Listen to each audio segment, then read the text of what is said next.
Yes, everyone, the rumors are true. When I was in college, I did apply to drive the Oscar Mayer Wienermobile, and I actually did get an interview for it, but I ruined it. If you're not familiar with the Oscar Mayer Wienermobile, it's pretty much this glorious monument to capitalism that will sometimes, very rare occasions, bless you while you are driving on the highway. This thing is a giant vehicle that's made to look like a hot dog. It drives all across the US, and if you happen to catch a glimpse of it, it is probably the coolest day of your life. You will never forget that moment for the rest of time, no matter if you're a young child or a very, very, very old person. When you see the Oscar Mayer Wienermobile, it changes your day around. And for good reason, too. I mean, it's a giant driving hot dog. I mean, what could be cooler than that? So believe it or not, the Wienermobile is actually attached to a very prestigious journalism and communications internship of sorts. Because if you think about it, you know, the people driving this vehicle are representing a very well-known, nationally recognized brand. These are people that are doing a lot of on-the-ground, PR and relationships with customers, things like that. They also make appearances on like TV and radio. So you sort of become a micro celebrity in a way, and it's a really cool way to kind of dip your toe into the world of journalism and PR. And so that's exactly what I was studying in undergrad, and that's exactly what I wanted to do after school. So obviously the Wienermobile was right up my alley. There were a lot of awesome perks that went with it, like they would buy you hotel rooms, you would be able to get a bunch of free merch, and then just, the experience of driving a giant hot dog. It's not something that you can just get at any other point in your life. It was a once-in-a-lifetime opportunity, and I was intent on seizing it. Now, obviously, to be a Wienermobile driver, you have to have a certain kind of personality. You have to be somebody that's a little bit quirky, a little bit different, a little kind of weird, with a sense of humor, and I think I absolutely fit into that box. The school that I went to, the University of Wisconsin, was a hotbed of talent for Wienermobile drivers. Every single year, somebody would be chosen from UW-Madison to drive the Wienermobile because they liked our grads. They liked the people that came from there. We definitely had that sort of Big Ten work hard, play hard mindset, and that's something that blended really well with this hot dogger internship that they had. So my sights were set on glory. I wanted to be a Wienermobile driver, but to get there, it wasn't going to be an easy task because this is actually a highly sought after communications internship, like I said, and there's many people from my school that are very determined trying to get this exact same thing.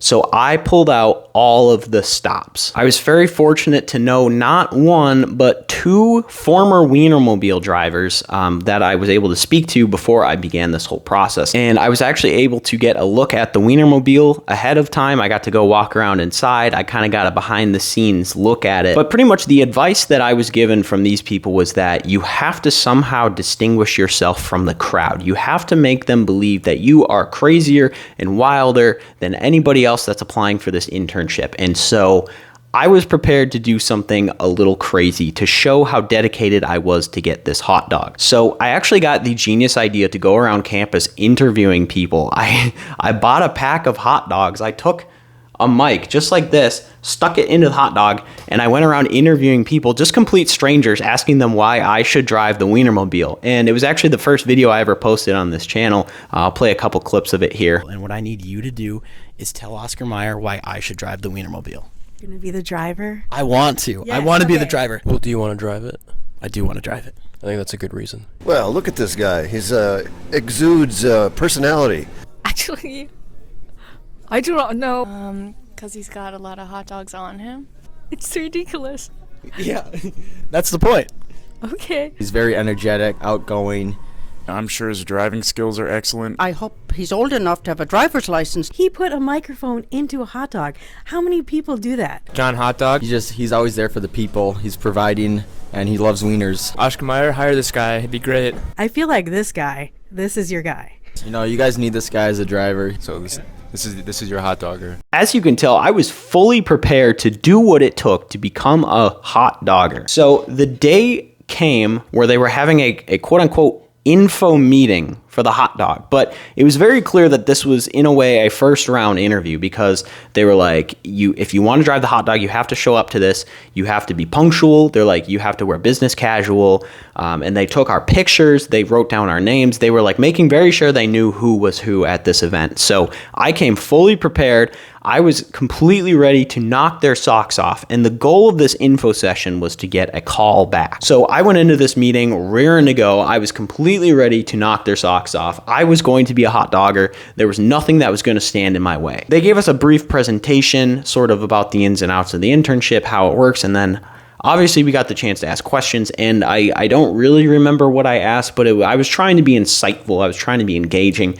But I knew that I had my secret weapon in my back pocket, which was this video. I knew that no one else in that room had prepared a video quite like mine. I don't think anyone even had a video. So at the very end of the presentation, I grabbed the presenters and I was like, hey, can I quick show you this? And I could see on their faces it was an instant success. They saw it in their eyes that I was going to be the next hot dogger. Nobody else had gone to extremes like this before, and no one will do it since. This guy is our guy. I went home from that meeting feeling pretty good about myself. I sat down and did a little homework, and sure enough, my phone rang that night. I believe it was about 8 o'clock. They called me back for an interview for the next day. So needless to say, I was pretty happy to hear that, but I was also expecting that kind of news. I wasn't necessarily surprised in a way, and I think this is where my downfall came in, because my hubris started to play into some of the decisions I made about moving forward in this hot dogger process. So obviously I was very excited. I told all my friends and family. I posted it all over social media. I was like, I advanced in the hot dogger process, pretty hyped about this, but I had to prepare for that interview the next day. So I went to bed at night, not really worrying too much about it, not stressing. I knew that if I just came into that interview and gave it my all, if I was just acting like my genuine self, then nothing could go wrong. I arrived at the appointment,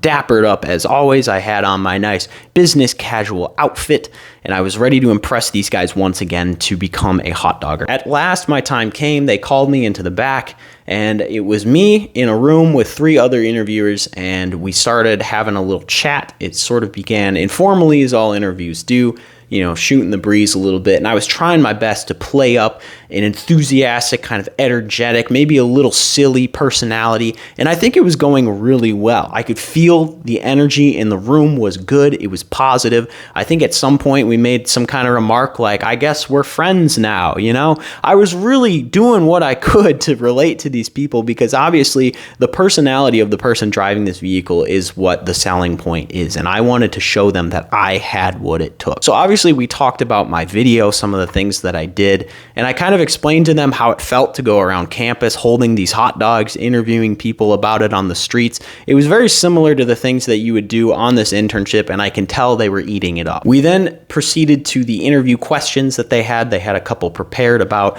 what sorts of things am I studying, what kinds of things, am I taking away from my classes, and, I'm just going to be honest, I was knocking these out of the park left and right. Every answer was a home run. These people were loving me. I was feeling the energy, and I could just tell inside, I'm going to be a hot dogger. What I'm about to tell you next is what absolutely sealed my fate, or at least what I believe was the cause of why I didn't get the Wienermobile.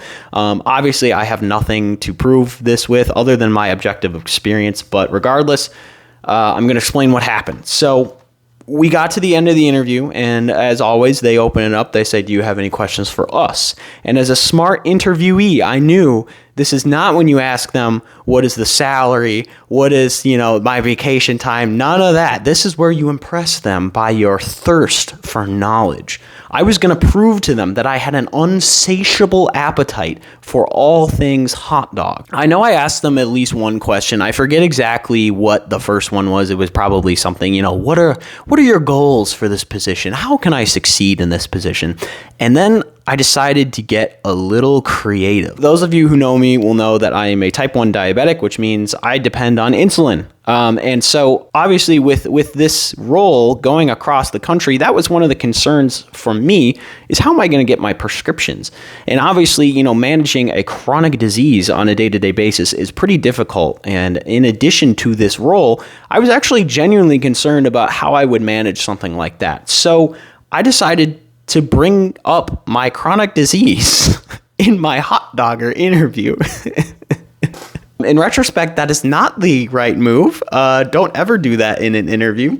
But my question to them was, how will you support me given this extra kind of strain that I have in my day-to-day life while I manage the hot dog roll? You know, I was super pompous, super proud. I was like, this is a home run. You know, they are going to show me why they want me to be a hot dogger. And as soon as I uttered those words, you could feel the energy just get sucked out of the room.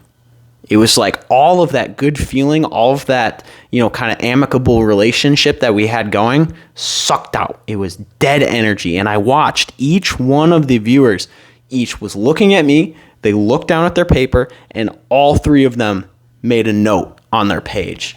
And immediately my heart sank. I was like, oh no, I didn't just do this, did I? The person that spoke up to answer the question was obviously like the leader of the interview. This guy was like the one in charge and kind of didn't have an excellent answer. And he sort of went into, I guess there's like a government protocol if you're driving a semi or like a large vehicle while you have some kind of disability like that. And he was like, oh yeah, there'd be a lot of extra paperwork and you would have to get certified through this program and you'd have to do this and this. And he made it seem like it was almost insurmountable for someone like me to drive the Wienermobile. And I remember asking like, well, this isn't going to preclude me from anything, right? And he kind of like, this guy started laughing, trying to like put on, you know, that jovial persona again, like, oh no, you know, there's no problem with that. That's going to be absolutely fine. You know, we'll be able to get over it, times like that. But I knew in that instance that I had just been counted out. We ended our interview, we shook hands, and they let me know that I would hear back from them in a month, which sounded like a really long time.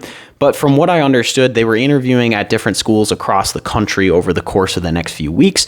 So obviously there would be a pretty substantial cut between this round of the interview and the next round of the interview. So I went home feeling a little uneasy. You know, compared to that first interview where I completely blew it out of the water, this second one, I was a little uncertain. And I knew that deciding to ask them that question was not the right thing to do. But regardless, I was hopeful. I try not to focus on it too much, and I just decided we were going to push forward. Regardless of what happened in this process, I knew I wanted to be a hot dogger. I knew I wanted this to happen. So I kept in touch with my two friends that were hot dogger drivers, and I kind of told them how the interview went, and I kind of asked them for advice. And from what I heard from them, it seemed like it went okay. Maybe they didn't want to tell me that I completely ruined this interview, but I think I did an okay job based on their reactions. But what happened next was a little confusing because I think it took them almost like 6 or 7 weeks to get back to us. And I remember during this time, you know, I was like reaching out. I was like, hey, you know, I'm still interested in this. Can you give an update? Things like that. All of the activities that you engage in when you know you're not going to get a job. And I remember too, my prior hot dogger friends were sort of confused about this. They were like, oh, that sounds a little weird. I don't know why they're taking so long to get back to you. Nah.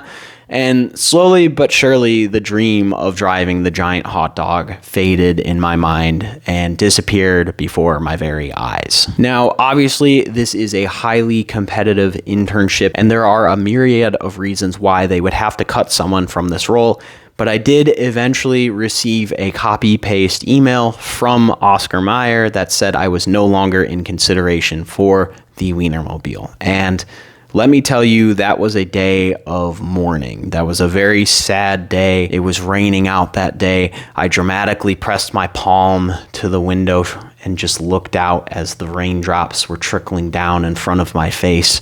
And I looked out at a world where there was no Wienermobile. There was no giant hot dog. There were just normal-sized hot dogs. And they weren't free. I had to pay for them. And it was tough. You know, so if nothing else, I got a great video out of it. But that experience sort of humbled me a little bit. I thought I was destined for greatness. I thought I was destined for bigger things. I thought I was destined to drive a giant hot dog.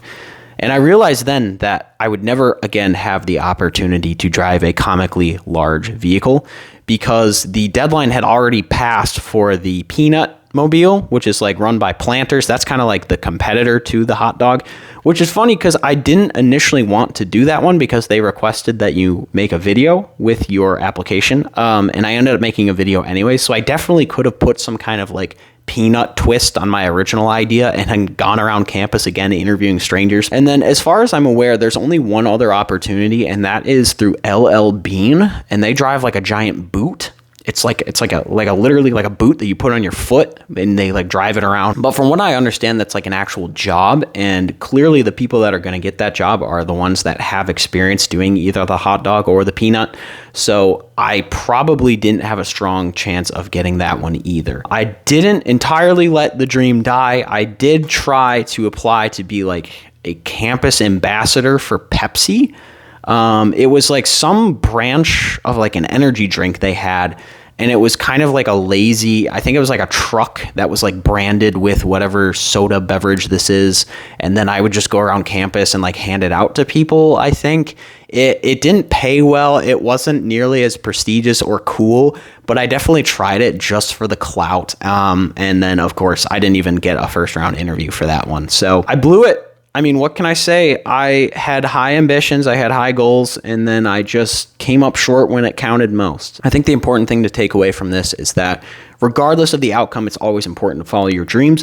But I think it's also important too, not to get too confident. Let's not let the hubris overtake us now, because nothing in life is certain. Tomorrow isn't even certain. And absolutely, giant hot dogs aren't certain either. They're actually probably the most uncertain thing in the world. I'm really glad that I tried it out. I'm really glad that I went for it anyways, and I did what I could to achieve this dream of mine.